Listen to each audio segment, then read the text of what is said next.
আজ রান্না করবো বেলে শাক। এই শাকটা না শুধু শীতকালেই পাওয়া যায়। এই শাকটাকে আমরা বেলে শাক বলি। তোমরা কি বলো জানিয়ে দাও। যাই হোক, ওটা আমি ধুয়ে নিয়েছি আর এদিকে মাছটা ভাজতে দিয়ে দিয়েছি।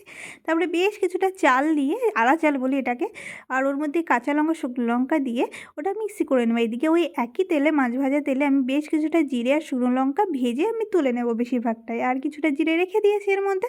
তারপরে আমি কুচি করা শাকটা দিয়ে দেবো। দেওয়ার পরে একটু মিশিয়ে নিলাম। তারপরে পরিমাণ মতন নুন, হলুদ দিয়ে আবার একটু নাড়াচাড়া করে নিয়েছি। তারপরে আমি ওর মধ্যে ২ টুকরো মাছ দিয়ে দেবো। বেশি না কিন্তু, হ্যাঁ, ২ টুকরো দিলেই হবে। যাক, মজা করলাম, তোমরা যত খুশি দিতে পারো। তারপরে এইদিকে আমি ওই যে জিরে আর লঙ্কাটা একটু গুঁড়ো করে নিচ্ছি। আর এইদিকে আমার শাকটা লেগে যাচ্ছে। তার মানে এর মধ্যে আর একটুও জল নেই, জলটা পুরো টেনে গেছে। আবার আমি একটু সামান্য জল দিয়ে একটু নরম করে দিলাম। জলটা যখন ফুটে আসবে তারপরে আমি একটু চিনি দিয়ে দেবো। এইবার আমি এরপর মধ্যে আমি ওই মিক্সারটা দিয়ে দিলাম চালের। এই সময়টা সবথেকে বড় কাজ, যে অনবরত নাড়তে হবে। না নাড়লে চালটা একদম গোটা হয়ে যাবে।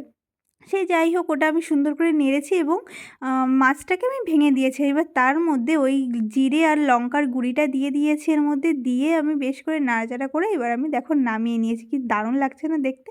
আর খেতে তো জাস্ট অসাধারণ। যেমন নুন হয়েছে তেমন লঙ্কা হয়েছে। মানে এটাই না, একটু নুন আর লঙ্কাটা একটু বেশি দিতে হবে যেন একদম টান থাকে। জাস্ট দারুণ খেতে। তোমরা ট্রাই করে দেখো। দারুণ! জাস্ট এই শীতকালে এগুলো মিস করি আমরা।